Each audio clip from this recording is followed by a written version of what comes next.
Yo, what is up? It is Corey, Jagon, Marco, back with another episode of the Dodcast. That's right, I am lagging a little bit on the screen from what I can tell, which is annoying the shit out of me. I just did a test stream for the quality, and I made it look much better, but for some reason, everything was lagging.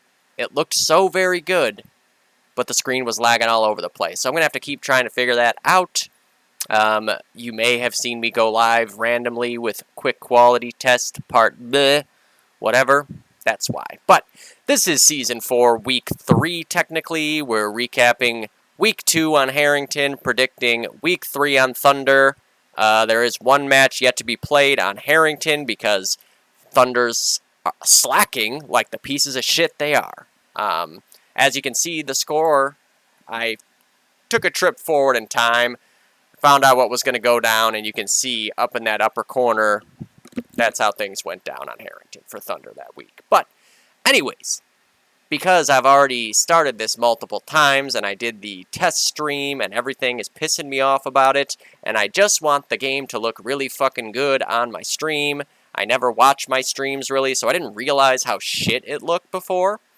Like, I don't love to listen to the sound of my own voice that much. So yeah, eventually I'm going to make my stream look like a DoD movie. That's the goal. And I don't mean like a Fraps DoD movie. I mean like start movie, 300 FPS, full uncompressed, rendered in X264 at 100% quality DoD movie. That's how we're going to look, eventually. And hopefully that's possible. It might not be, because even right now with the settings I have on this stream, just my face cam is lagging. So if that's lagging, I'm guessing the in-game is going to lag still, even after I tweak the settings down. So whatever, I'm pissed off. Let's go. Jumping right into things, yeah. What do we got up first in Silva? That was last week, that was last week, that was last week, that was last week. There we go. So this was a pretty fun match, actually. Well, it was a really fun match. Actually, I should start, actually, I'm going to start with this one. So this has been a bit of a hot button issue here this week. Insomniac Gamers over NOA, 1,662 to 79. Now, just to get this out of the way, I mean, I don't think we really need to look at the scores. Like, we all understand what happened here. I am interested in, I heard there's a couple guys here that, like, have a lot of potential. Like Meep, for one. As you can see there, he had 29 kills on Axis. Not as many on Allies, but whatever. The fact he got 29 kills on Axis bodes well for him to get better fast. But just to get it out of the way, this was like, it's an impossible situation, and this has happened many times before. In this day and age, there's not like an open division where brand new players can come and play against other brand new lower level players and improve playing each other. That's just the reality. There's nothing that can be done about that. It's unfortunate because then new teams, like, they kind of have to do trial by fire.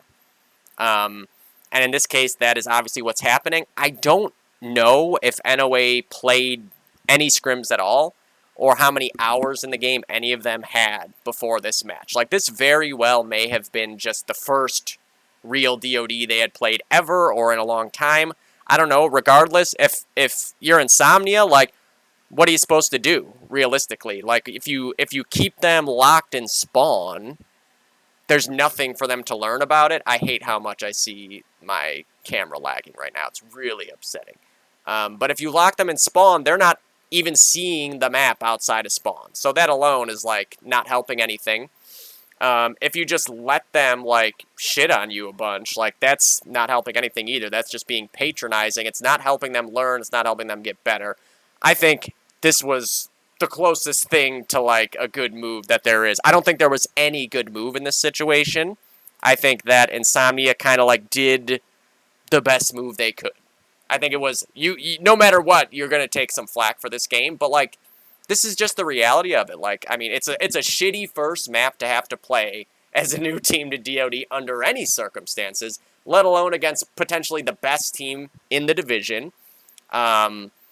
You know, I mean, you got guys on that team that are really, really good players that will just eat new players alive no matter what. Like, I know that there were players on Insomnia who were straight up going for, like, flying 360, whatever the fuck shots all game, and it just, like, that still didn't make it any easier on NOA. But to me, like, if you just let them run over you a little bit, that's patronizing, and then they're not getting any better. If you just go, like, well, we're not going to cap out and run up the score, then you're just keeping them held in spawn, so, like, what are they learning from that? You know, there's nothing to learn from getting shit on in your spawn over and over again. Really, this was the best way to go. And in the process, Insomnia helped them figure out moths and screenshots and all these things, and we're kind of talking to them. And they're going to help them continue to learn the game and kind of be like, sort of like their farm team, you know, scrim with each other, teach them the basics. But what NOA needs, really, at this point, is, like, hours in the game. There's only so much you can do when it's, like, the absolute beginning of your career in a game. And certainly in a game like this where everybody you're playing has, like, years and years and years of experience, you know, there's really no other comparable team in KTP. And the closest things we've really had to it, I guess, would have been, like, CIS in Season 2. And CIS, like, they were scrimming. We scrimmed against them, like, Thunder scrimmed against them a lot of times. And it was the same as this match, you know, like, just rolling over them, but, like, what are you going to do? And they were getting better and better each and every time, and you could really track, like, their improvement when it went from, like, a score similar to this to, like, then they're losing by 500, then they're losing by 300, then they're losing by 200, and they went on to win the Silver 2 or Bronze, whatever it was called at the time, championship that season. So I think, you know, assuming that NOA does continue to, like, try to get better and better, and they put in the time, and they have the help from, like, an Insomniac and other people in the community and stuff, like, who knows? You know, people counted CIS out all season that season because they were losing games like this. Only they, at least, I think, had a little bit more of a baseline. Like, they had a couple players like Riley and Hong Kong Mafia and stuff that were, like, and Pickley. Like, they had guys who were, you know, getting, like, 15, 20 kills in halves, even at the beginning, and then were just... Actually, Riley Stafford was getting a lot of kills the whole time, to be fair. Riley Stafford was ridiculously good. But yeah. Oh, shit. I don't know what that noise was. I just heard some weird fucking noise, besides me dropping. But yeah. So, like, I don't look at Insomnia like, fuck you guys, you ran up the score. Like, to me, that just...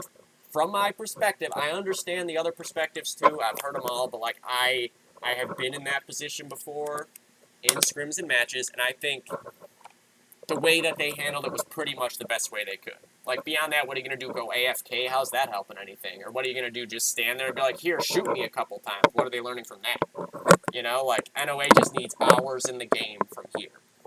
Like, in between matches, too. Like, obviously, if you're only playing these matches, you're not going to really get that much better from that. You need the scrim hours, even pub hours, even against bots. It doesn't matter. Just getting hours in the game, getting used to the mechanics, the basics of the game, and then taking that to scrims, understanding, like, the competitive aspect, the strategic aspect. Little by little, you get to that point. Maybe CIS isn't the best example, since a lot of them, or all of them, were DoD source players, so they also had a little bit of a DoD background, too. But to me, that was the thing that it reminded me of, and I'm not really upset with Insomnia for that at all. But I understand why people are. You know, I've had this conversation with a few people now, and I know it's been very much split down the middle on how this went, but to me, running up the score... Like, what does the score matter to these guys right now? It doesn't matter. They don't know the difference between 1,600 to 10 and fucking 500 to 400, you know? Like, it's about them having gotten the chance to get out of spawn and get into the map as much as they could, so... you know, like, I'm pretty sure I heard that they weren't even, like, sending people mid, so they didn't even understand that aspect. Like, this is the double cap in the middle of the map. Like, these are all things that they will continue to learn. This was just a fucking terrible first matchup and map for them to have drawn. Like, that's the part that I feel bad for. There are a million maps that would have been more forgiving to have your first DoD game on. Harrington is not forgiving at all. It's a shit show of a map. And then, of course, also playing against Insomnia, who are just so good. Maybe the favorites to win the division, I'd say. And yeah, so that's my 2 cents. I'm going to just move on. I wanted to get that out of the way because I've seen a lot of talk about it. That's my out. always bit my lip. That's my personal take. But I understand anyone else who feels differently. It's fine. Okay, so moving on. There was a lot of close matches in this division this week. Jesus fuck. There's a lot of close matches all around, to be honest, outside of that. So I will get to the ones that I casted at least next. I casted 1.5 other silver matches. This one I got to cast all of, which was No-Go, 332 to the Saab Appreciation Society, 293. Saab, so this was a very, very interesting game. We had a first for KTP casts, I can tell you that. 2 people on Saab lagged out at the same time. And that's another tough situation. Like, there's not really any set thing to do in that situation. But both teams are really good sports about it. I've seen this happen before, and it can usually very often result in just an argument between people. Like, well, we think we should do this, we think we should do that. Both teams, as I would expect out of these 2 teams, they're all good people. None of them are shitheads. They just kind of talked it out. No-Go was like, we're stopping where we are. We're not moving. We're not killing. We're not capping any more flags. We saw what the time left was. We'll add that time back when everybody gets back in and we're ready, and then we'll just go from there. Certainly that double lag out could have been the difference overall. Like, it throws off your rhythm and everything, but the way that it was handled was really nice to see out of both teams. Just kind of being like, okay, that's cool, sounds good, we'll do this, everyone ready, let's go. In the end, obviously, we see a 40-point win. Well, technically a... What the fuck did I just hear again? I keep hearing crazy loud noises in my fucking ears. I have no idea what that noise is. But whatever. Oh, okay. Whatever. 39 points. That's right. 40 points. A cap out would have won the game. That's what it was. And they came really fucking close. Let's just look at the scores for everybody first here. So this was second half. I want first half. So this was the half, I believe, yes, where there was lag outs here. Toki, after the lag out, actually did really well. He's 17-7 for those last 10 minutes. Scotty had a really good half here with 23. I believe the other lag out was Nightmare, yeah. Kingyo on long. As I expected, he was kind of like soloing long.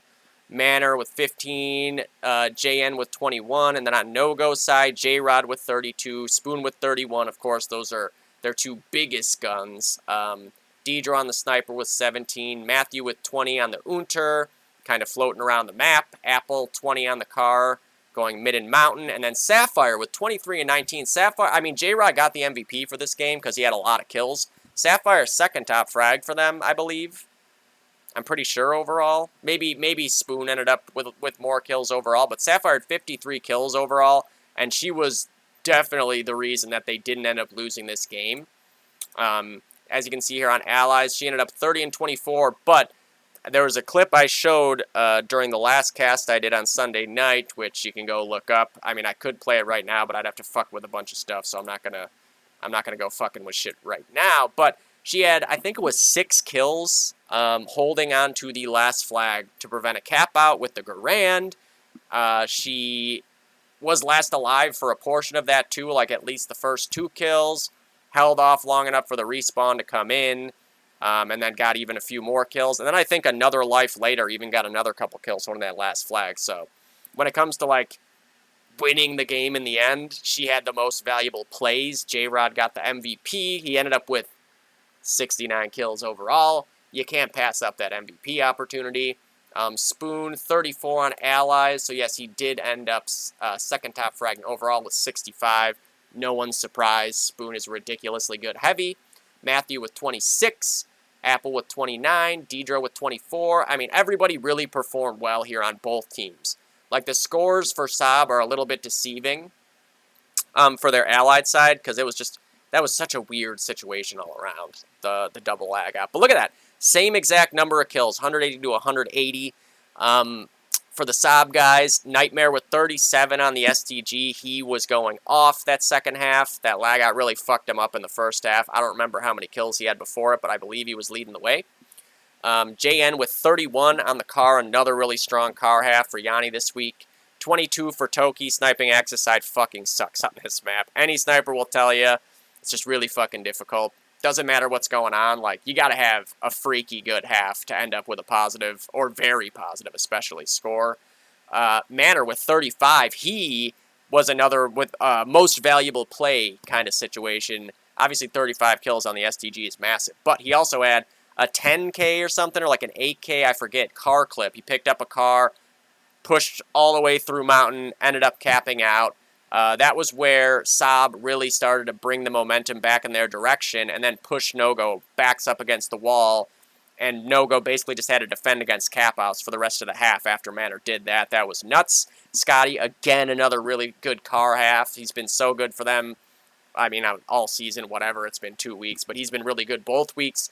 And then King Yo with the tough flex job, going long solo, still 23. You know, that's a half where if it goes wrong, you can see a guy go like, 8 and 30 very easily, and he was able to come out strong both halves. But in the end, they come up just short. Literally, a cap out would have won it, and they were this close to capping out for like the entire last 3 minutes. Good game to both. Really, really exciting game for both teams there. That was a lot of fun to cast. But 332 to 293, Nogo takes out Saab there. I forget who each team's playing next week. We'll get to that later. I already did NOA and Insomnia. What's next here? Okay, so I'll go to this game, and then this one I'll do last. I caught one half of 3H versus Spicy, because both matches of the week were being played at the same time. So I was kind of in a tough spot. I casted the first half of Icy Hot versus NSA, which was a really fun half, and then I caught the second half of 3H Spicy, which was a really fun half. But this game I'll get to, because this one I gotta eat a bunch of shit for. My prediction was, I think this was the most off I was predicting. I predicted that No-Go would win by 36, I think it was, and they won by 39. I predicted that 3H would win by like 18, and they won by 80. I predicted that Romario would win by like 100-something. And they lost by 20 points. Shut Up, We're Trying deserves some respect now, people. I did say the way they're going to win is going to big performances from their big guns. I talked about Trance, I talked about Illusion, I talked about Aim Tech, as you can see there. I don't know if this was first or second half, but Axis side winning on Harrington. Fucking tough to do. They win their Axis side here. Aim Tech with the top frag sniping. What did I just say about having a good half on Axis sniping? Positive at all, let alone top fragging. 34 and 22. He must have been stellar in that half, which makes everyone else's job way easier. Like, when your sniper is able to get control of mid and hold mid, and then kind of flex off that position, whether it be going up ladder, sniping over to the bridge and into the window, or it be getting into upper con, or it be just locking down mid and ladder. He clearly did a really good job there. 33 on Trance. Like I said, this guy's going to be very good by the time the season ends. It looks like he's already well on his way there, getting those reps back. Illusion, 29 and 28, almost getting the 30, going positive there with the car, of course. Stark, 25 on the STG with Bo with 15. And then Nicholson, 23 and 26 on the third rifle. Third different class he's used in as many seasons, and he had a really good game last week, I know. I don't know what he did the second half here. Let me check before I start talking about kill totals. Yeah, 33, so another strong game for Nicholson on his third different class in 3 seasons. Maybe he'll fucking car next season, too, and just go full utility mode throughout. But, I mean, Jesus, look at how close this fucking game was. Let me go back here and talk about Romario a little bit. I did say Rafinha would top frag. There he is, 36. I mean, you can set your fucking watch to this guy. He's just so good at all times. Matt with 35. Last week, they didn't need him to frag at all. This week, he came up monstrous. That's what you can expect out of Romario. 35 on the bar for him. 26 for Van Aki. 24 for LZL. 22 for Lobaton. 21 for Man. Just look at those frag totals. Like, so evenly distributed across that team. But come up just short. 15-point loss on their allied side. That is unfortunate. I don't know if that was first or second half. There's nothing to really tell me which one it was. But if that was first half, like, that sucks. When you lose your allied side, you're like, fuck, there's no way we're going to win this game. But they end up coming out on Axis. They only lose by 5 points. So whichever half was which, this thing went down to the fucking wire. For Shut Up, We're Trying, Stark with 33. As I said last week, he's a guy who can go off both halves, but especially with the bar. Bo with 23, 14 on Trance. I'm guessing they were defending a lot in this situation. He was probably going long, too. either way, I mean, like, if you're going mid with a Garand sometimes, you're just getting naded into oblivion every time you go double doors, or you peek upper con and get sniped by a sniper through the tree from ladder. It sucks. But he had a really good car half, and that bodes well for Shut Up, We're Trying. Illusion with 31 and 24 on Allies again. You know, he's another guy you can set your watch to on this team. Just been so consistent. Nicholson, 33 and 24, as I said. Him and Illusion really leading the way with the rifles there. And then Aim Tech, got to be the MVP of this game. 67 kills overall. I believe 67 and 44 as a sniper on Harrington is a tough fucking score to get. Everybody does well on Allies. Axis, especially in a close game like this. It's not like they were winning by 300 on Axis, so their sniper went super positive. That happens. But when you're in a fucking tight game like this, and you're putting up those numbers, that's huge. Big effort by him. And then on the Romario side, of course, Rafinha top frags the whole server overall. 71 kills. Vanaki with 32 on Axis. I'm guessing switching between the STG and the Stas. Matt with another 30 there on the STG2. Really, really good game for him. 65 kills overall. Looking excellent. LZL 25. Man 25 and 24. Another good Axis half sniping there. You don't, like I expect to go negative sniping Axis side Harrington. I'm just happy if I break 20 and have like 30 or less deaths. But both these snipers did a good job. And Lobaton with 20. Overall, they end up losing by 20 points. Shut Up, We're Trying gets the big, big W. These guys deserve respect, man. I did say Romario would win by like 100-something, and they came out and they brought that win out big time in a full team effort. And whoever's playing them next week better wake up for that game because they look like they're clicking. And that's a team that if they get clicking, they could be a serious dark horse to play spoiler come playoff time. But yeah, 226 to 206 for Shut Up, We're Trying over Romario. Really, really big win for them there to upset the bronze champs from last year who came out and won their first game against 3H2, who's a strong silver team. Speaking of the devil, 3H, here we have 3H versus Spicy Butthole, which was the silver match of the week, a clash of heavyweights here in this division. 3H able to pull it out, 369 to 319. I said they won by 80, they won by 50. So another really close game in silver. I swear every season it's like this in silver, just fucking like games that go down to the wire, you don't know who wins them until that last second ticks off. I only got to see one half of this game. It wasn't this one. This is the first half. So it looks like on Allied side, 3H won 242 to 102. So that's like a solid Allied half. You feel good about 140 points. That's like 3 caps and then some. So if you can defend, keep them to 2 caps, get mid a couple times, you win. Checking out the scores for the Spicy Buttholes, of course, Die Life. Die Life had some crazy clips in this game on Allies. 32 for him, though, always top fragging. Spicy Butthole missing Dillard, which is, of course, a story that is one of their biggest big guns. Him and Die Life, the dynamic rifle duo there. But Lynx fills in, does an amazing job. Unsurprisingly, I think I said it on the Dodcast, I fully expect him to come in, put up a score similar to Dillard. He does. 28 on Axis. I believe he had like 32 or something on Allies. I'll double check. Stamp with another good week on the STG. Only 25 this time. But, I mean, he had like, 40 last week on the STG. And I think he had a really good half with the bar here. Stealth with 20 and 35. Like I said, that's the half I expect to have as a sniper. And I'm just like hoping I get the important kills. Which I'm sure Stealth did because he's a guy. And then Laura with 21 go along with the Stas. For 3H, CK was the MVP of this match and probably the MVP of the week. He had 86 kills overall, I believe, but 41 on the Garand. As I said, this is, CK's a very good gold player. He proved that this week. Nades on this map are paramount, and CK heart grenades. I'm sure he had a million nade kills, but 41 and 23, really good half for him there. Austin with 33 and 24, consummate Allied side sniper effort there. Piff, another strong week here on the bar, 33 kills, 30 on Modgers, really strong heavy team, those two. Johnny, 24, I'm imagining playing the flex position, going mid/long, and then defrag as the main long player with 17, just kind of locking it down, getting those flags. 140-point win for 3H there on their Allied side. This is the half that I caught, so I didn't know who was winning this, and the whole time I'm like, okay, Spicy won by 90. Who won the fucking game? I have no idea. Like, that's a pretty decent Allied side score. You win by like 2+ caps. I had no idea who won the game. In the end, it was 3H, but I didn't find that out till way later. But 23 on Stamp, 38 on Die Life. He had one clip with a Garand where he just one-Garanded 4 people in 4 bullets at Sandbag. And then I think he picked up a sniper and went and got like 3 more sniper kills, pushing up to cap out.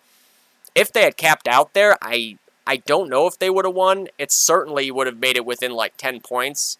It was with like 4 minutes left or something, so maybe they would have had time to make up the ticks. I'm not positive, but Die Life, again, of course, always so good. Been pretty much top fragging like 90% of the weeks that he plays. Twist with 29. Lynx with 30, so yeah, he had 58 overall. Like, really, really good effort by Lynx. As always, he's been so reliable for them. Every time he plays, he's like in their top 3 fraggers. Laura with 18 going long, and Stealth 26 on Allies. This is a situation where they had to push and cap. It's second half, they know how many points they had to get, and they didn't have that many points yet, so they were having to go balls to the wall. There wasn't really a chance to be like, I'm a sniper, I'm going to get a good score here. Like, I think at one point Stealth was dropping the sniper to get that mobility and the nade kills. Like, they had to cap out, so. On the 3H side, though, there it is, CK 45 and 33. Millions of nade kills. He was just running all over the fucking place. Austin with a really good Axis side sniper app, 32 and 28. Just a really good game overall for him. You know, he's a veteran, top-tier sniper. He knows how to lock things down when the team is in the situation that they were in, where they were defending, you know, not a huge lead, but, yeah, really good work out of him. 30 on defrag, there he is. And we caught a crazy clip by him where he got, like, I think it was like a car kill, a pistol headshot, and then a flying one-lug. Like, I'm not exaggerating, he flew off the long platform and one-lugged somebody in lower connector in the head, 1 bullet. He cratered right after, but any editor worth their salt is going to be able to slow that thing down, so you don't even know he died right after. It's going to be just 1/10 speed. Like, let's watch this 1 bullet, boom. That was a crazy fucking clip. Johnny with 27, Piff with 27, Defrag with 30, I think I just said, but they end up winning, or losing this half by 90. Butthole was really pushing to the very end, and to the point where, like, to me, it looked like they might have won, but I didn't know the first half score, so, you know, that's my bad. But, yeah, really, again, that was a super fun half to watch. I wish I could have seen both halves of both matches of the week. It's always a bummer when those are both going on at the same fucking time, but big win for 3H there. They had their full starting lineup, it would appear. I think next week, one of them is going to be missing again, so the Bears getting in, which that's a hell of a good backup to be able to bring in. Again, a gold player, a guy who was doing really, really well in gold while he was playing there. Hasn't gotten to play much since then. He wasn't really able to be active the last couple seasons, but when the Bear is playing, the Bear is vicious, as you would think a Bear would be. Not sure if he's going to snipe or rifle, but either way, he's really good at both, so I fully expect to see 3H be just fine, whoever it is they're missing.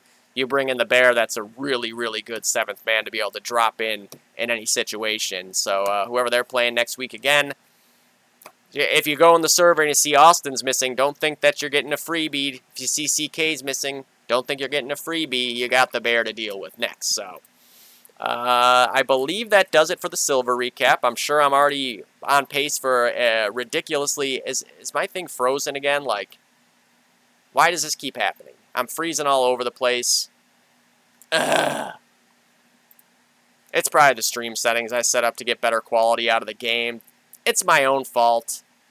You know, I'm going to be fucking laggy for this entire video, and it's going to piss me off, but whatever. On to the gold recap. Where do we start? Fucking A, that pisses me off, though. That pisses me off. Washed Up had a bye this week, by the way. That was the other team missing. So, only 2 matches to recap in gold. We'll start off. I did get to see, I think, 1 half of this. Alan did the cast on this one. First cast did a really good job. I was impressed. Tough first assignment to be casting Harrington of all maps. I can tell you, that sucks. This map is just like balls to the wall. You never know who to fucking watch. Like, you gotta just take a stab in the dark.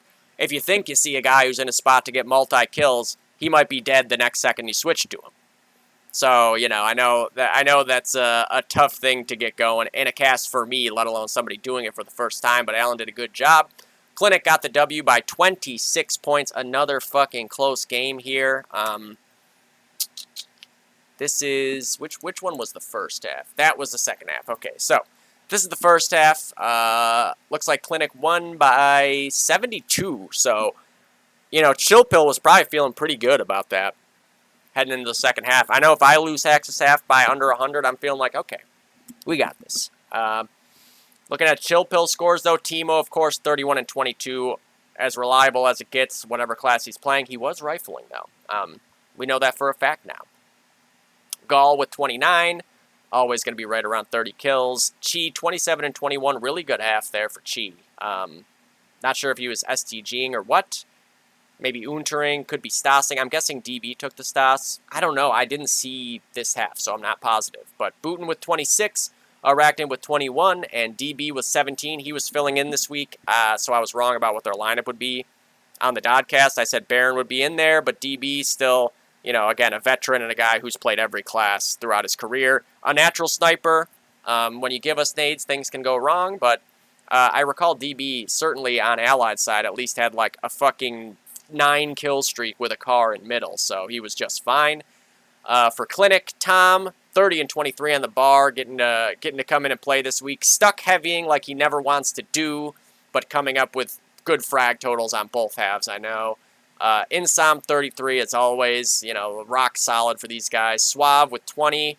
Candy, 28 and 28, like Candy again, another guy you can set your watch to, and as a third rifle, which is so rare. Vic, 24, and then Carpenter, 23 and 18 on Allied side sniping. Just a really good sniper half for Allies. And then this was second half, which is what I caught the majority of. So a 42-point win for Chill Pill on their Allied side made it so close. It came down to the wire again.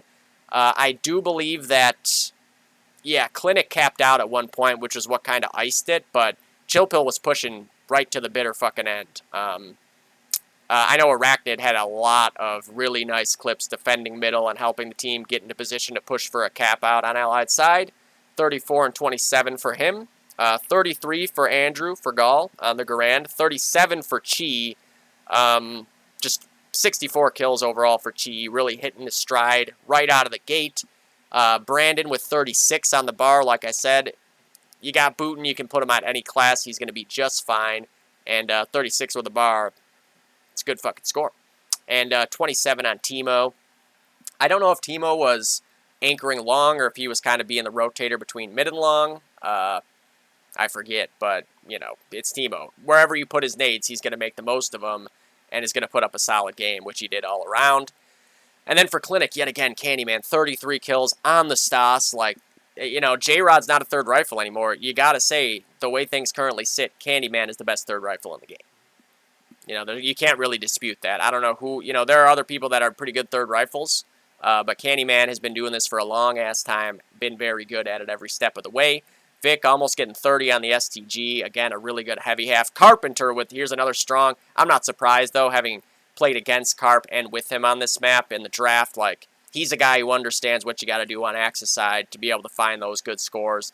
In a half that they lost, too, and in a situation where, like, they were at one point, I believe, losing until they capped out, if I recall correctly. And Carp was going off, as always. I keep saying it. Top 3 sniper in the game, period. 30 on Insom. I mean, this is like such a typical rifle mid on Axis side Harrington score. Like, I got 30, but I got naded into oblivion a million times, too. Suave, 23, and Tom with 22 on the STG. Again, this guy's not a heavy and is still putting up good numbers when they make him heavy.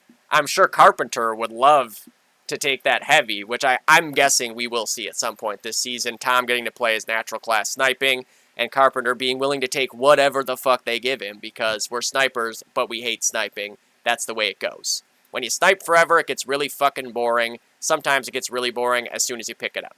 Just the way it is, but in the end, Clinic obviously pull it off. A big, big win for them. Chill Pill is going to be a fucking pain in the ass team to play against all season long. They have so many good players on it. Their play styles mesh really, really well, too. Like, I think that this team, just the more hours they get playing together, the more they're going to be likely to beat anybody they come up against. But yeah, Clinic pull it off in the end, just barely, 26 points. Really, really intense match. Good work, Alan, casting this one. I look forward to seeing him taking some other casts as the season goes on. And yeah, big victory there for Clinic coming out of week 1, having to play against us on Rail Yard, which is a pain in the ass to deal with. And they come right back out, level up that record with a strong team performance all around. And then the only other game to recap here, I got to cast the first half of this game, which was NSA versus Icy Hot, a fucking heavyweight battle right here. Like, these two teams are both really good at Harrington. However, even though I picked against NSA in the Dodcast, because I didn't really know what the lineup was going to be, Nick obviously not able to play this week, wasn't sure what to expect out of them, but they did have Debo, which I wasn't sure whether they would or not. And that was a big difference maker, as well as having Bromley as a ringer who did a good job coming up to the gold, the division, immediately making his mark on it. So they win by, it was like 178, I believe that is. So I caught the Axis half. And I was talking about this in the Dodcast, and then it happened right before my eyes. So NSA, they're just so good at this map. Like, the way that they play it is unlike how anybody else plays it. And in particular, what they are really good at is basically, like, I kept saying this is a heavyweight game, and then they were basically applying a rope-a-dope strategy, where you think you're going to go cap out on them. All you need is their Mountain House flag. And they have, what, 2 guys alive? Maybe 1 guy alive? And so 4, 5, 6 people rush in there and die. And then all of a sudden, you need to hold your last flag because they are capping out on you. They are so good at turning those disadvantageous situations into their favor. In particular on Harrington. They are a tough team to cap out on, just in general. But on Harrington, like, it's very rare you're going to cap out on them. Sometimes it's almost better to just, like, send half the team after the cap, see if one guy can maybe crack it open with, like, a movie clip, get 3 kills, let the other 2 guys try to clean it up. Once it gets past that point, if you haven't come out even on that trade-off, like, you need to be like, okay, this guy needs to fall back. We got to stop fucking trying for this right now. Because they will mow the rest of you down. They are so good. They're not going to make these mistakes. They're not going to lose track of who's watching what spot, who's watching what flag, get caught with a nade in their hands at the wrong time. They're all too good at the game for that. Like, this is where they excel, is when teams are looking to take advantage of a mistake, they will not make that mistake. And then they're all so skilled individually on top of that, that like, oh, 1 guy left alive against 2 or 3, still going to get those kills. And they did. So they end up winning their Axis side by 68 kills. Let me look at the scores here. Mitch B's had a really good half on Allied side. He started off like 20-6. I think he ended up slowing down a little bit when what I was talking about before started happening, where they were pushing for caps, but just running into the fucking buzzsaw of NSA. Because he was definitely on pace for like 70 kills at one point. Just constant 3 and 4Ks on Mountain with the bar. Just so good, obviously, with everything. Justin Lynch with 32. Like, their heavies looked really, really strong. Obviously, though, like, high death total because they were trying to fucking cap out. Like, they were pushing and pushing and pushing. And NSA was making them pay for that over and over and over again. 27 on Vertex. 24 on Ben. 25 on Sick, back this week, of course. The heart and soul of that team, William Sick Blackwell, always unfortunate when they're missing him, comes back and looks good right away. And then Jesse, 21 and 26 going long. I know that I saw some shenanigans at long a couple times. Like, there's definitely one time I was like, is Bromley AFK? Because it looked like he wasn't moving, and he was just like, the way HLTVs work, they're a little glitchy. So on the HLTV, it looked like he was just standing, like in the middle of nowhere, like at the Allied second flag, just like looking straight ahead. It turned out he was prone underneath the little, like, raised part of the platform on the staircase there at the Allied 2, and then he ends up getting the kill when Jesse crosses his path. Bromley doing what it takes to win there, 24 and 23, filling in for NSA. Really, really impressive for anybody from Silver to just come flying up, playing for NSA against Icy Hot and go positive. Did his job for sure in order for them to be able to have the best chance to win, which they did. Bud, 21 and 20. Again, we talk about Bud all the time, just like the best defensive player in the game. And anybody who doesn't think there's an offensive and defensive player in this game hasn't been paying close enough attention to the intricacies of DoD, because Bud is like watching Bud demos could tell any player what they need to be doing better on defense. He just blends so well with whoever he's playing with on a route. Again, he was always one of those couple guys that was last alive, throwing a good nade, watching the right spot, anticipating what was going to happen, and getting the kills when necessary. 27 on Debo, again, axis side sniping, and in a situation where they were on defense a lot of the half, they ended up winning the half, by 70 or whatever, but for a lot of it, they were on the back foot. Taylor with 24, he was another guy. I mean, of course, they're the heavies, so their route is the one where the last flag is, and so Bud and Taylor were asked to get multi-kills on that last flag, holding it a lot, and they both came up big. Taylor had a couple nice car streaks as well on Axis. It's Taylor, what do you expect? He's always as good a heavy as you're going to have in the game. And then for Leo, 32 kills, and with Leo, he's going to go off on a streak or two when you need it, and he did, which helped them break out of a bad situation at one point. Of course, still getting over 30 kills like always. And then PDX on the car, 45 and 29. This is his domain, Harrington. You don't want to fuck with PDX on this map. Doesn't matter what gun he has. Literally doesn't matter what class he plays. I don't know how many nade kills he got, but pretty much every nade he threw was perfect. Breaking mid, getting guys at trip box when they were defending their last flag, getting guys out of ladder. Just PDX had a huge fucking game here. Easily the MVP of gold this week. I forget what he had allied side. I didn't get to watch second half, but I guarantee he had a bunch of fucking kills. He looked very sharp. He had 37, 82 kills. Easy MVP. Easy MVP, yeah. Realistically, you got to give him the MVP of the whole league. 82 kills in a gold match against Icy Hot, who I maintain, team to beat this season. The way that they look and have continued to play together and get better. NSA, my only question is just about their roster and what their starting six is. Once I know what the situation is there, maybe they are, again, the team to beat, of course, because it's them. They are them. But for now, it's been a little bit of a revolving door between their sixth spot. I want to see who they got playing next week and what the plan is going forward. But second half, didn't see this. 90-point win for NSA on their allied side. It looks like ICAP played pretty well. You lose your your allied side by that much. It's going to be tough to get the win on your Axis side overall. There's nothing you can do about it, especially against a team that's this good in general and this good on this map. KC, Vertex with 37 kills. Of course, Vertex, arguably the best rifle in the game. Certainly one of the top 2 or 3. 27 on Justin, another good half here on the STG. 28 on Bees. 18 on Kanga going long. A little bit of a battle over there with Bromley. I didn't see this half at all, so I don't know what it was like, but the first half looked like it was a real hide and seek type of long game, which is why I hate going long, especially nowadays when it's 1v1. I just hate 1v1 routes. They're not usually fun because there's such a heavy overtone of hide and seek involved. You don't get the sound cues of a second person running around out of nowhere or a second nade being thrown from somewhere. I can't stand playing 1v1 routes like that, and in particular on long on Harrington, where you've got the main route, and then you've got the pit up to the apartments, and then on Allied side, there's so many fucking things to deal with, so I'm sure the two of them are having to employ some serious strategic special moves in that half.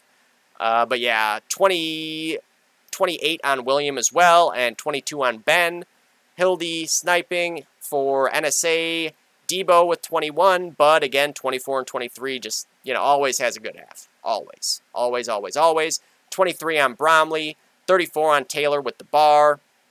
Unsurprising. And then 37 on PDX with the Garand. And 31 on Leo with the Garand. Just, the guys you expect to do the shit for NSA, they're always going to do the shit. Doesn't matter the map, doesn't matter the routes, doesn't matter the classes, they're going to do it. Harrington is their playground. Anybody who feels like they're going to beat them on Harrington better have a really specific plan in place if they really want the chance to win, because this team the understanding they have of this map is second to none, and this is with Bromley ringing, no Nick Patton. You imagine you slot Nick Patton back into that sniper spot, who is a really good fucking Harrington sniper and a pain in the ass to deal with for anyone, and you put Debo on a rifle or Debo on a heavy and Taylor on a rifle, whatever. Like, you know, there's so many options with the players they have. They're just so tough to deal with on any map, but Harrington especially. So they, of course, pull out the win. NSA looking as strong as can be right off the bat, even with these roster question marks. Unsurprisingly, the guys that they are putting out there every week are performing. So good luck to everybody playing them each and every week of the season, because, I mean, come on. We know this by now. We all know this by now. They are the toughest team to beat in the game. So that does it for the recap. I'm sure I've been lagging all over the place on this face cam because, you know, fuck me. Nothing can go right for me when it comes to my stream. Hopefully, eventually, I'll figure it out so that I can have a nice, high-quality stream without the added bullshit of it being laggy as fuck. But let's switch over to the predictions. There we go. Do I need to make this look a little bit different? Stretch to screen? Yeah. Fuck it. Okay, so where are we here? Silver. Alright, so Thunder 2 B4. Obviously, a bit of a different map compared to what we've played so far this season. Thunder 2, it's Donner. Donner is very much a map based upon getting mid and defending it. There has been changes made to Thunder over the course of these last couple seasons to try to make it a little bit faster paced and more cap-out oriented. You know, you've seen more cap-outs, but it's still low cap-out totals, just in general. Got a ninja cap, so good luck whoever's playing NSA, because that sucks. They're so good at ninja capping. You can be winning most of this map and then get ninja capped on and lose it very easily. But Snipers playground as well. Snipers love these maps. You get a nice little lofts where you can sit there and get a few easy shots off, maybe get a nice little fast 4K, whatever. I can't wait to snipe some Thunder. Although, wait, we're playing Icy Out, so I take that back. It's going to be a pain in the ass. It's not going to be fun for me. I don't think I'll go positive. Calling that right now. I have not been sniping enough lately. Alright, so, right off the bat, No-Go and NOA. You know, you got to see NOA out there trying to scrim this week. I don't know if they have been. I don't know if any of their players have gotten to play. If they are, then maybe we can see, you know, a closer game. I think this map will be more conducive to a new player being able to figure out and understand, like, what to do on the map. Certainly someone needs to just kind of give them the rundown of, like, hey, send your heavies here and send everyone else here. This is a two-man cap. Both two players or more got to stand on it for X amount of time, and, like, you need to break it when other people are going for it, yada, yada, yada. They need to get those fundamentals to understand. I will be curious to see how that goes for them. I'm not sure if they're playing at a time where I can cast it or what, but, you know, just kind of curious to get the rundown on, like, what the potential is there and if they've improved since that first match and what the deal is. No-Go, you know, you figure No-Go's going to win. You can't have improved enough to come out and win this week, but every little positive they can get out of this match is a win for them. Like I said, it's the same as CIS was in Season 2. Don't expect to win for most of the regular season, but if you can hit your stride and really figure shit out come playoffs, anything can happen in the playoffs. CIS managed to win it all. So yeah, I will be interested to see NOA continuing moving forward. Meep looks like is a very strong player from a baseline, but yeah, hopefully they're getting some practice in, even if it's not scrimming, even if it's just kind of like going over the maps with Insomnia, who are supposed to be helping them from what I understand. And yeah, just be curious to see, but No-Go's going to win this game. You know, I don't know by how much. I'm not even going to get into predicting it. It could be, you know, 1,000 again, for all we know. Hopefully they can get some of those baseline fundamentals down before then so it can, you know, at least be more fun for them. Because that's really the point. Like, yeah, we're all playing a competitive game, but if it's not fun at all after a certain point, like, what's the point anymore? I think that, you know, all they got to do is put a little bit of time in, and eventually it'll get to that point. I just wish there was more teams in the game that were at a similar level in their development, you know? Because that sucks. Like, that would suck so bad. Like, you look back at 2001, 2, 3, 4, 5, 6, there was always that lowest division where, like, yeah, there were some sandbaggers, teams that were reforming just to go play an open, Teams that had been in open for a few seasons but couldn't get the call up. They weren't able to make it far enough in the playoffs or whatever. So there was tough games, but like it was the open division. There were still a lot of teams that were just starting out, brand new players, brand new teams. So you had the ability to kind of learn through experience like that against similarly skilled players. But in this case, NOA just has to go straight into the fire. It's unfortunate, but we've seen CIS be able to figure it out and do it. It's not the easiest task. I'm not saying like this team, well, all they gotta do is just do what CIS does, duh. Like, no. But if they put in the hours and the work, I think that they could very well be the next CIS, and that would be fucking awesome. I love seeing new players come over to this game and get good at it. It's pretty fucking sweet in 2023 that that's even a thing. You know, obviously that there's even a fucking league in DoD is pretty sweet in 2023, but the fact of new players coming back into this game and improving is pretty awesome to see all around. Is that Riley Staffer on over right now? I didn't notice that before. There's somebody named Riley on over. If that's Riley Staffer, that's pretty fucking awesome. I would love to see Riley Staffer come back to DoD, and especially in gold, too. That would be sick. It would be sick to see him back in the game, but I'm not sure if that is him. I see Crod on Shut Up We're Trying to. That's a good pickup for them. Getting an experienced heavy in there. Looks like I see Big Bird on 3H now. Reliable player who you know you can get around anytime. I don't see anything else new, I don't think. Oh, and Caleb is on the Saab Appreciation Society now. No, there's not anybody new on Insomnia. I'm guessing Saab wanted a reliable player to be able to play whenever they needed someone. They have Raven and Caleb now, two guys you can probably get on most times. And yeah, obviously he's friends with all those guys too, so I'm not surprised by that pickup. Somebody who can just kind of fill in whenever they need him to. They only had 6 guys on the team originally, then they got Raven and him, so it looks like that was the move there.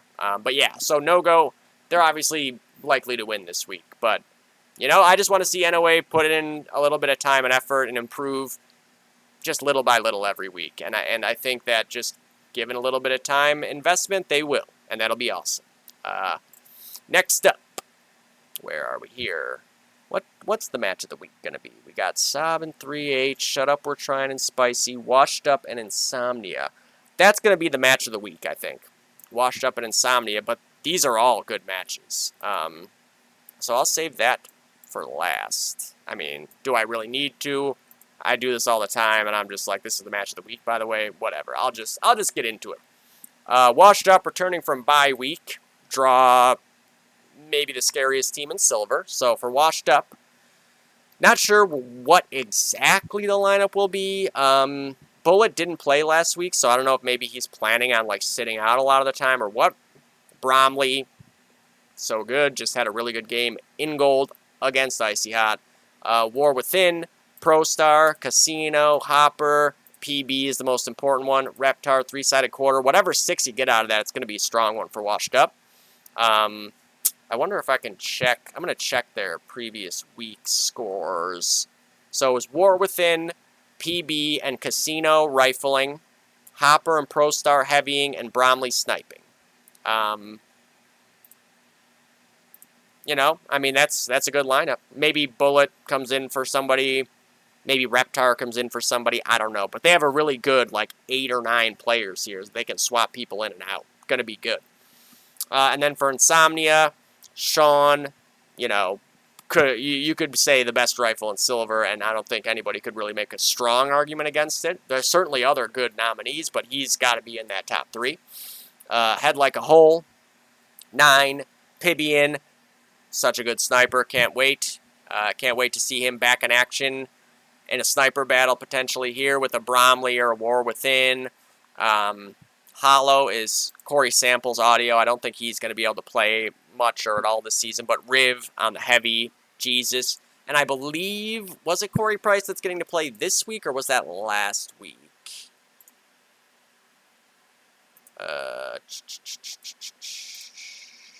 Oh, he did play last week. Okay. So I don't know if Corey Price is playing this week, but that would be pretty fucking sweet for Insomnia.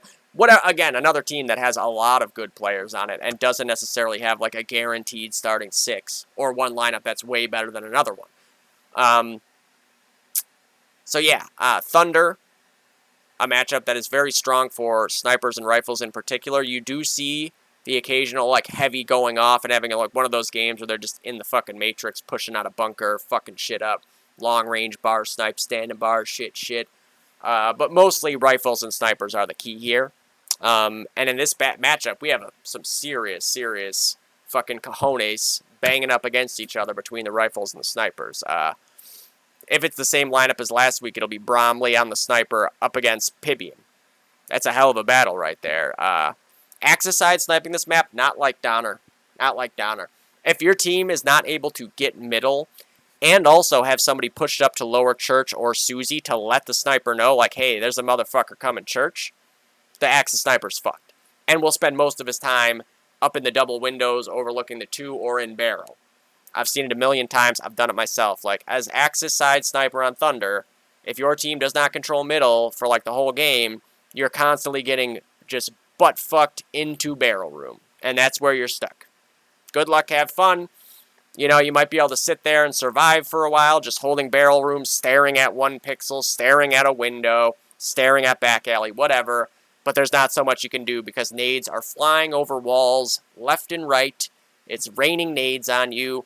Don't move from barrel. Here comes a nade. Don't move from barrel. Here comes a bunker guy. Oh my god, they're pushed back alley. Holy shit, they're in our loft.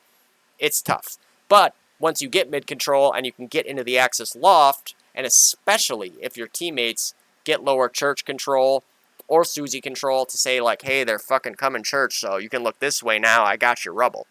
That's really the key for Axis side.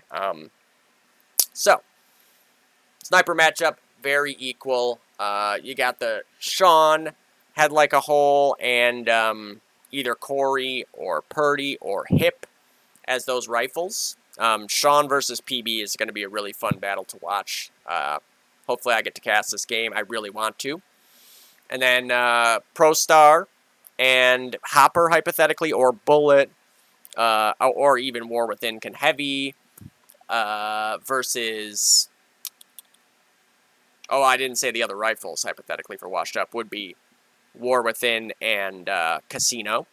Casino historically has been very good on these maps, these Donner-type maps. There was a huge upset where Casino rang for 3H once and dumped on Thunder on Donner, where everybody was kind of like, that match was like done before it even started to people, and we lost because Casino was the tits in that game. So, a guy to look out for, potentially to shoot up that scoreboard this week, but yeah, you know, Hopper and ProStar, or Bullet and ProStar, Bullet and Hopper versus Riv and Nine. So Riv, another guy who's historically very good on these Thunder Donner maps. You could see him even, maybe they send a Garand and a Carr or Stas bunker so Riv can go mid, potentially. I would not be surprised to see them deploy that strategy. Riv picking up cars and snipers can be an even bigger thorn in your side doing that. You know, I'd probably, I don't know, that's pretty, like, they also have similar play styles, where they have one guy that's more aggressive, one guy that's good at holding for that aggressive player. Fuck, man, that is tough, too, and, like, a ProStar versus Riv matchup really brings you back to 2004, 5, 6, 7, like, those guys were the shit of heavying back then, so it's kind of cool to get to see that come back. Man, I don't know, I gotta go with Insomnia this week. Yeah, but here's the thing. I've watched PB single-handedly win games on Thunder multiple times, although I didn't witness his single-handed effort in the one game because I was puking on my toilet, so Tony Compton cast that part, but it still happened in a game I casted. I've seen it. He had like 90 kills in that game. That would be, I think, the way that Washed Up wins this game, is a big... I mean, Paintball will have like 80 kills no matter what. And the question is that, you know, like, are those 80 kills coming in a position where it's, like, breaking mid over and over again, getting kills defending mid, getting kills pushing the cap out to maybe make up that difference? Man, I don't know. I just, Insomnia is so strong, it depends on their lineup. Like, you know, is Corey Price playing? Is Hip playing? Is Purdy playing? I know Corey Samples probably isn't playing, but yeah, I'm going to go with Insomnia by, I think this is going to be a really fucking close one. I'm going to say Insomnia by 4 points. It's going to be a big battle of Sean versus Paintball, and then Pibian versus Bromley or War Within, whoever's sniping. Is Reptar going to play for Washed Up? Is Bullet going to play for Washed Up? Bullet, another guy very good at these maps, like especially the Donner type playstyle and Bunker. Bullet knows how to hold that shit down. Bullet knows how to ninja cap. Casino knows how to ninja cap really well. That could be the difference maker where it goes in the other direction for Washed Up. But yeah, I'm just going to go with Insomnia because I keep talking about how they're the strongest team in Silver. So I'm just going to stick to my guns because I did that last week and we saw where that got me. I was wrong about just about every prediction, but I ain't no bitch. I'm going to stick to what I just said earlier in the Dodcast. Insomnia by 4 points. PB, if he gets 90 kills or something and they can pull off a ninja cap, though, that's where it goes to Washed Up. Yes, I just took way too long right there. It's fine. Next up, I always take so long on this shit. Like, why can't I just shut up? Spicy Butthole versus Speak of the Devil. Shut up. Ironically, I didn't see that coming. So, gotta put the respect on Shut Up, We're Trying this week. They have proven that with the big win over Romario in a close match last week. Nicholson on the third, Illusion and Trance on the cars, Stark and Bo on the heavies, or is Crod going to get in and play this week? You know, that could be a difference maker there, who they get in the game on the heavies. A little fucking fly. And then Aim Tech on the sniper. Aim Tech, you can say it's pretty much either been Aim Tech or Pibian as the best snipers so far on these first 2 weeks in Silver. But then he's got a tough matchup this week against Stealth, who is perennially been the best sniper in this second division. So that's a heavyweight battle right there between snipers on a sniper map. That's going to be the key to watch here is Aim Tech and Stealth going head-to-head. And Spicy Butthole also has Die Life, who has always been one of the best Donner rifles in the game. Susie is his playground. Obviously, Susie on Thunder is not quite as good as it was on Donner, which I'm sure Matt hates. But I imagine he's just fine getting up to that version of Susie. And you'll have Dillard as well back, I assume, this week. That's where the problems are starting to come in. Now it's not just like Aim Tech versus Stealth. Now it's like Aim Tech and Illusion and Trance versus Stealth and Dillard and Die Life. You know, like, you got to deal with some serious firepower out of this team on Spicy Butthole. And you add in Laura, Stamp, and Twist. I assume that'll be the lineup. You never know. Sometimes they throw a curveball. Maybe Hey Hi gets in there for somebody. Maybe Lynx is in there for somebody. Maybe Red Dog. But I'm assuming that'll be the lineup. So, yeah, I mean, this is a tough one. I lesson learned picking against Shut Up, We're Trying last week. Again, that was me sticking to my guns, saying, hey, Romario's my pick to win this thing. They lost a close matchup. Shut Up, We're Trying looked really, really good there. This is another one where it's going to come down to the individual performances of the big guns here, like Illusion and Trance and Nicholson and Aim Tech. That rifle core and sniper up against Laura, Dillard, Matt, Die Life, and Stealth. Gonna have to be able to lock those guys down. Aim Tech and Illusion are certainly capable of that. And if they can, like if those guys come out and have a huge game, that's how Shut Up, We're Trying wins this thing. And be on the lookout for Nicholson, man. He's put up big numbers both weeks on the rifle. The guy wasn't ever really a heavy, and he had a heavy last season. Now he's getting to play the class that is more natural to him, and he's showing that is his more natural class. So that's a guy who could kind of sneak up on a motherfucker and suddenly be like dropping 60s for the full game and leading them to victory. It's tough to pick against Spicy Butthole on this map.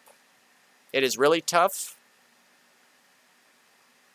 So I'm not going to do it. I'm just not going to do it. I think, their heavy team has such good chemistry. You've seen Stamp putting up good numbers so far this season, too. I think that overall, they should win the bunker battle.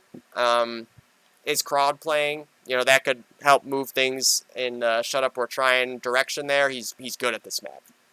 He played against us, I think, in one of the seasons. Season 1 or Season 2, I forget which one, but had a really, really good game against us on Thunder. So that would be one way to sway it back in the Shut Up, We're Trying direction.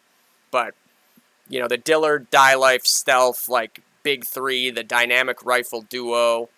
You know Illusion and Aim Tech are going to have big games for sure.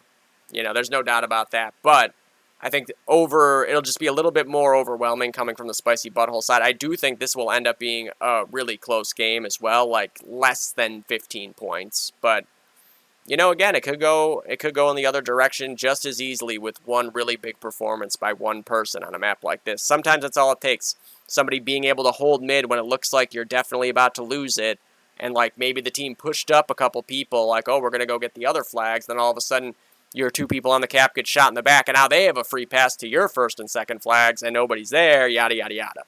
I'm going to go with Spicy Butthole, though, by, like, 11. I mean, this map, it's generally closer games in general because there's, like, no cap-outs, but I do think those two games are going to be really fucking close. What do we have left here? We've got Saab and 3H. Okay.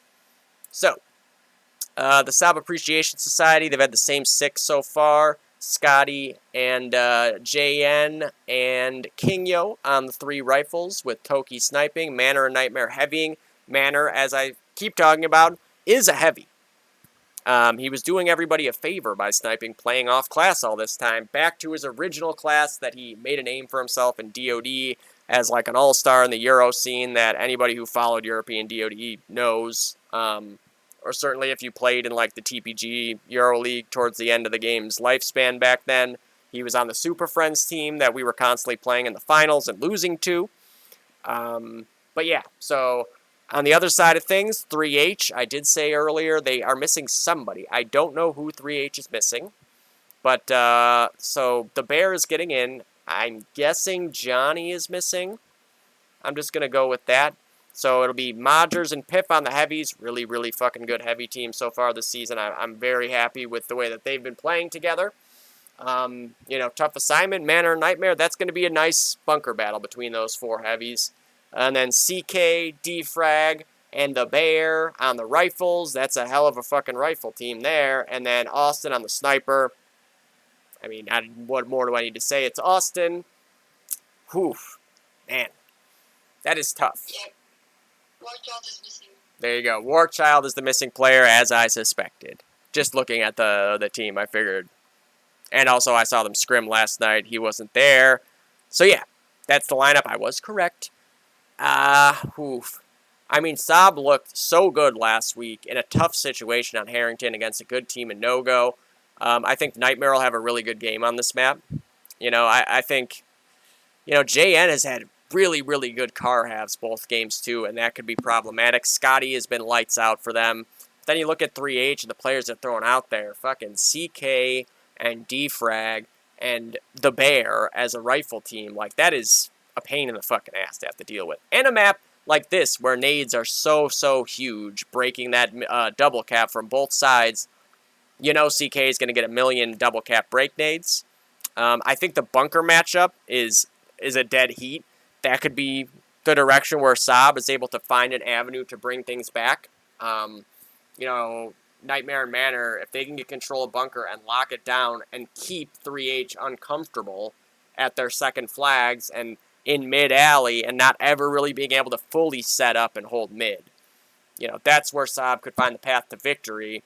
I got to go with 3H. They're just such a stacked team. And even missing Warchild, like one of their best players, you just throw the Bear in there. The Bear is just another really good gold rifle. You know, I know there's all sorts of talk about which team should have been in silver and gold. Certainly 3H was one of those borderline teams. They looked really, really good last week, and I suspect they'll look good again this week. That slight lineup difference won't be a problem at all. The Bear looked really good in the scrim last night. I think he'll be just fine. I'm going to say 3H by 26. All these scores are subject to change in one Ninja Cap. Don't forget that. Saab, lots of veteran players, lots of cerebral players. If they can pull off a Ninja Cap at any point, that's where they win that game. It's that simple. Like, that, a Ninja Cap is usually enough on this map to be the difference in the end. Because the mid's going back and forth. Like, yeah, teams are a little better than others at holding mid, but you still end up losing mid eventually. You never hold on to mid the whole fucking game. So usually it ends up being pretty close from the tick points, and then it comes down to like who can get the other team's second or first flag a couple times. If one of those two teams can pull off a ninja cap, you see, or you just see Nightmare go mow down all 6 guys with a fucking bar or an STG. Like, these things are very possible. I've played against Scotty on this map in matches before too, and he has had really good games against Thunder. So look for those couple guys to maybe be the difference maker, the bunker side, and Scotty in mid, and then a ninja cap. That could be where it gets brought back. Or maybe even see Caleb playing this week, and he could pull off a ninja cap. We've seen him do that a million times on cast, but got to go with 3H. It's just such a good team. Like that would be a pain in the ass team for Thunder to be playing even. I would not look forward to playing against those guys because they're all good players. And even when you're missing one of them, you immediately have another couple good ones to come in. So 3H by 20, did I say 6, 24, 26. Less than a cap, but not like a single-digit win. So that does it for Silver, I believe. Not sure what the casting situation is, like when those games are supposed to be played. Let me see here. 3H versus Saab is at 3:30. Okay, so I should be able to cast that. Sick. I loved watching Saab play in the first 2 weeks of the season. They've been a really fun team to watch. Okay, so I should get to cast that. Insomniac versus Washed Up, 9 p.m. on Sunday, so I should be able to cast that. No-Go NOA at 10 p.m. Okay, so Spicy versus Shut Up and Insomnia versus Washed Up are at the same time, so that's a little unfortunate.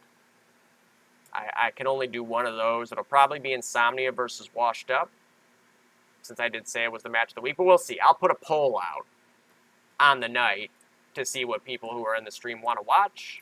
And I see Clinic versus NSA is 10 p.m. on Tuesday the 26th. I can definitely cast that. That's the forecast cast-wise. Forecast cast-wise. Cast. Okay. Gold. Where are we here? Oh, boy. We got some pretty interesting matchups this week, too. All right, so Thunder versus Icyat, probably the match of the week. But I'm in that match, so I what am I going to fucking talk about? I do think Icy Hot has a good matchup on this map against Thunder. I'm not sure what Thunder's lineup is going to be, but it looks like it'll be mostly who you'd expect it to be out of Thunder. Like me, Jared, Jules, Ryan Emo, Dorito, and Spec Ops. Or Ace. I'm not sure which one is there, because Grant is out of town right now, so I'm not sure what the deal is with that, but no clue when Thunder's playing over either. Shows how much I pay attention. But yeah, so Thunder versus Icy Hot, that's going to be a game where it's like Jules and Tox and Ryan, like, versus Vertex and Justin Lynch and Bees, like, which of those three, that three-man team gets the most kills while the other three guys, like, are playing their roles and trying to, not blow the game or whatever. Like, it's tough. That's 6 very good players that are just banging heads against each other. I got to snipe against Ben, Jesse, Sick, and Casey versus Jared, Jules, and Brian. Like, what the fuck? And then a bunker duo of Ryan and Grant, or Ryan and Ace versus Tony and Bees, or Tony and Justin, or Justin and Bees, or what, like, And on this map, too, which, like, it's just, Icyat has good nade usage, and Vertex is a rifle that can match up against snipers, and usually does. Like, usually goes routes where he's against snipers. So he's a guy who, a lot of times on these kinds of maps, you expect as a sniper, you're mostly getting either naded or picked by the other sniper. Not so much against Icyat, because Vertex both halves is very good at finding, whether it be like the pre-fire angle on where the sniper is, and just using its mechanics to fuck you in the face. So, good luck, have fun to Icyat. We're friends with all those guys anyways, so, like, whatever happens, happens. I'm sure it'll be a crazy match. Hopefully someone else will be able to cast it. We never get our matches casted. I would love to cast my own match, but I think I would annoy everybody in the Discord. Or my comms would go away, and then the Discord would be much quieter.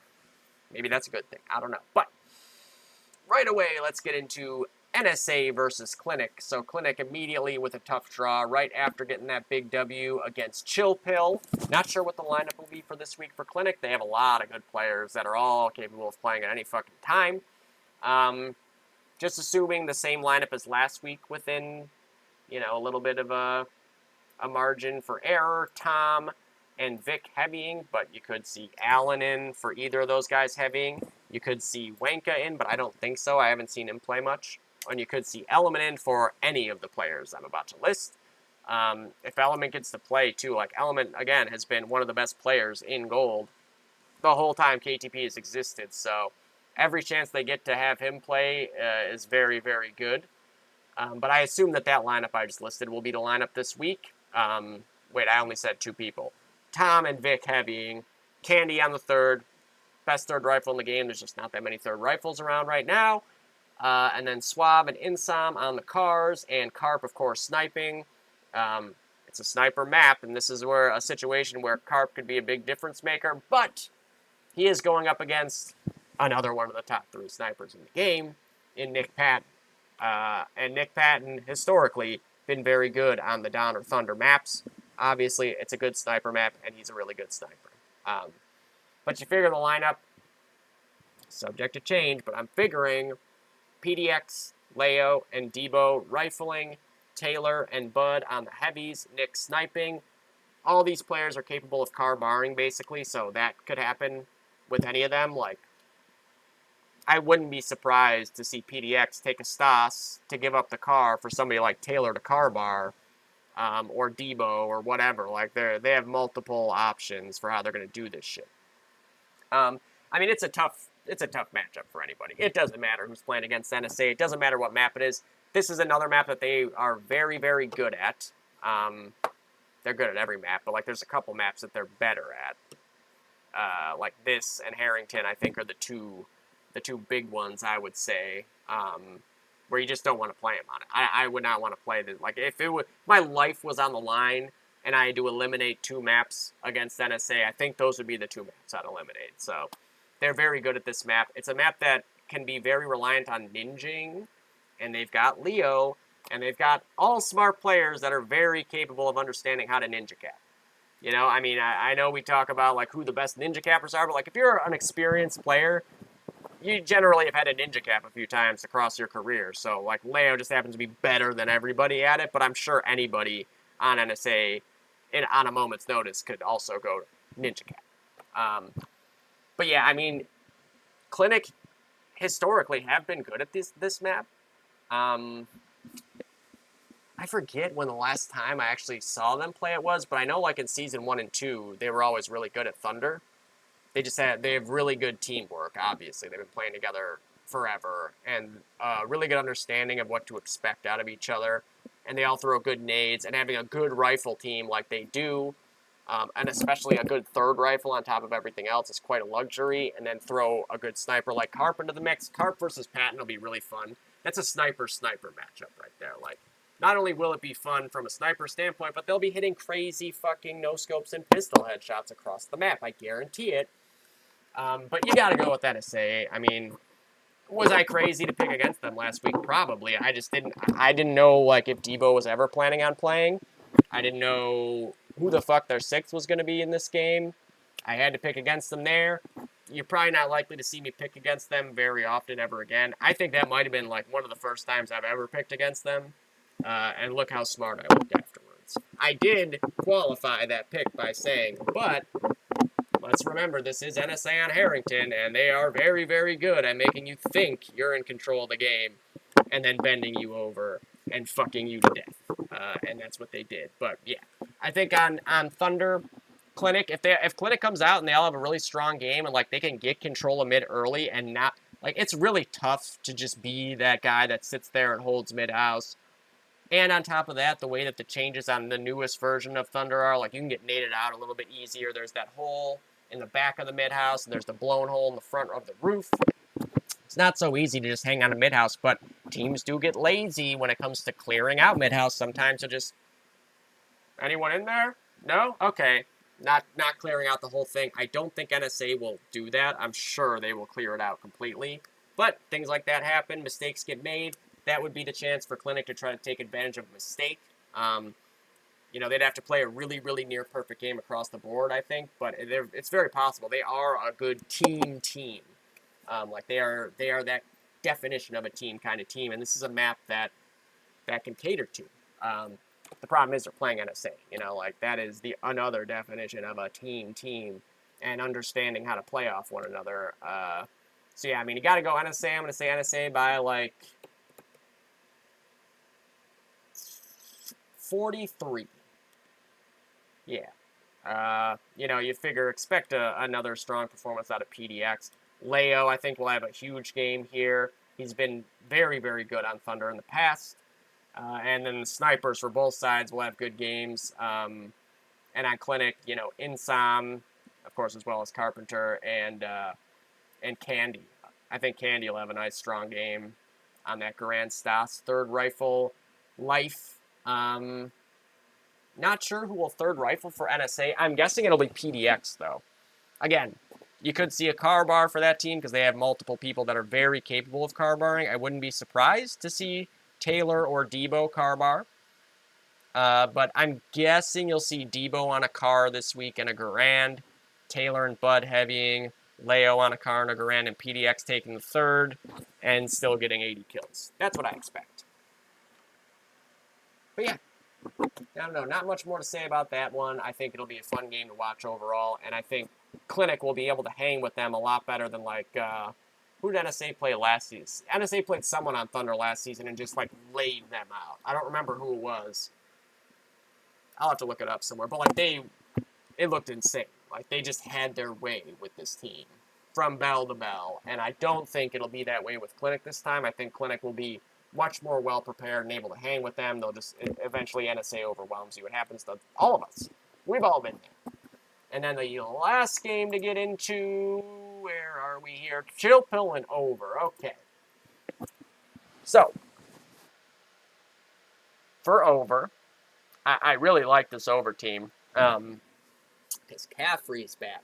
How long have we been talking about this? So long. We talk about if Over has Caffrey. They looked really good on Rail Yard, having Caffrey back. Caffrey went off. You can see up in the upper corner of my stream, Over versus Thunder on Harrington. In the future, I traveled there. And he dropped 102 kills. The guy is a fucking animal. He's an animal. He's one of the best 3 heavies in the game, 4 heavies. He's just so good. You got Kum, you got Saka, and you got... Who will be that last rifle? They have a lot of people it could be. There's Anna, of course. She played in week 1 on Rail Yard.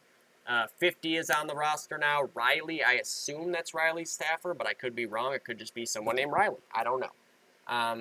Whatever lineup they put out there, they will have a strong rifle team, and then you'll have Caffrey and Till on the heavies. That's a good heavy team. Mod on the sniper looked great on Rail Yard. Tough matchup for him against Arachnid. I know he's good at this map. We played against him last season on Thunder. He was ringing. Actually, he was ringing 4 Over at the time, I believe, if I recall correctly. I know he had a good Axis score in the end. I think we've played Over at least twice on Thunder. Or maybe I'm just mixing up scrims with matches. Who knows? But for Chill Pill, Chi and Booten on the heavies, Gall, Timo, and then either, a DB, a Baron, a Ben on the rifles, and then Arachnid sniping. I think this will be a really fun match right here. I think this is a fun matchup. Chi and Booten, I think, have the 2 most important jobs outside of dealing with mid. I really think that they cannot let Caffrey and Till run wild. You can't lose track of them. That can be a problem. If you lose track of a heavy, all of a sudden you get ninja capped on when you lose mid. Or you lose track of them and you think you're getting mid and then they break it. Or you think you're getting mid and they ninja cap behind you. That's going to be big important job for Chi and Booten. Timo always excels on this map. He's one of the better mid-house players in the game on Allies. Over needs to be ready to get him out of mid-house. They need an answer for that. Otherwise, he will make it impossible for them to get mid. On top of having god tier nades, which is just so fucking annoying on this map. You can get naded from like anywhere over anything across all of it. Like, you know, you just get blown in the face by a grenade and the death cam points to fucking whatever, Southeast Asia or whatever. Like, just who knows where it came from. Thrown from the other spawn, off a roof and another roof, and then a brick. So Teemo will be big important effort for Chill Pill this week. And then Arachnid versus Mata. That's another, I mean, a lot of interesting sniper battles this week on a map that is favorable for snipers. Man, this is tough. Sokka I've seen have some huge games on Thunder. Man, I don't know. This is the toughest one to predict out of all of them, I think, to be honest. Like this one and then the Shut Up We're Trying game were the two really tough ones to decide who's gonna prevail in the end. Man, I don't know. I mean, you know Caffrey's gonna go off. Because how many times do I talk about this? Over's going to need Mata to be able to lock down Arachnid. Because if Arachnid can just sit in the lofts and hold mid comfortably, he won't miss shots like that. Like, you give him just a loft to hang out in and be able to have his way with the middle of the map, like, he's going to go fucking 35 and 10, and you're never going to see mid. So they're going to have an answer for that. Big time. And then they're going to have an answer to Teemo getting into mid-house. Now, obviously, none of that will matter if Over gets mid and they get control of mid-house, and they make it so that Arachnid can't get comfortable. He has to go sit and barrel, or he has to go sit over there too, and just kind of be getting, like, stray picks here and there, and not really making any real impact frags where you're just kind of stuck holding an angle and doing nothing. That would be the way to go. Like, get into mid, use the aggression to your advantage, have the bunker guys swing out when you're going for mid caps, stuff like that. Chill Pill, you know, I mean, obviously Arachnid, not a veteran, but a strong player. And, yeah, I think they will be ready for that. Overall, though, I don't know. I'm going to go with Chill Pill. And I'm going to go with Chill Pill by 2 points. I think Chi and Brandon will be very understanding that they can't let Caffrey until run wild, and that they need to keep track of them, and that, you know, you might need to fucking prone around and shit on this map. In a match, of course.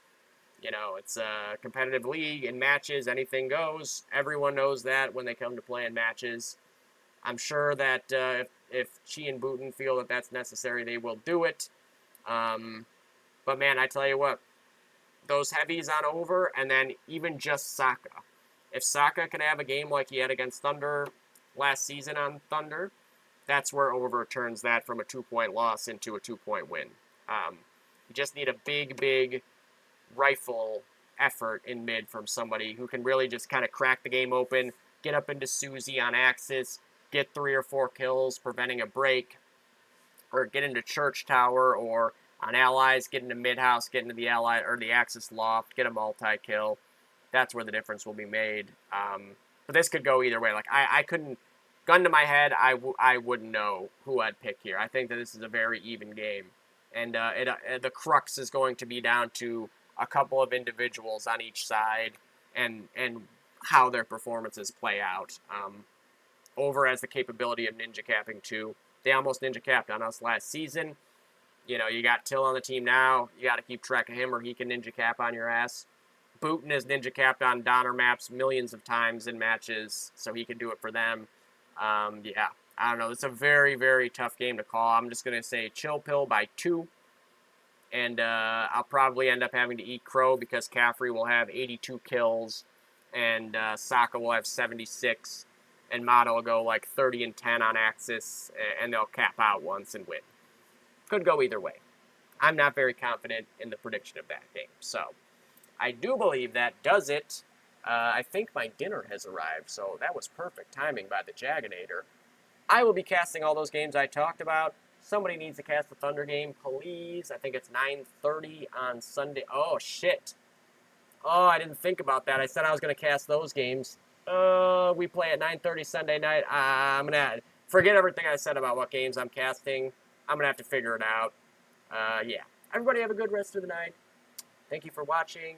Love y'all. KTP. Good luck this week. Peace.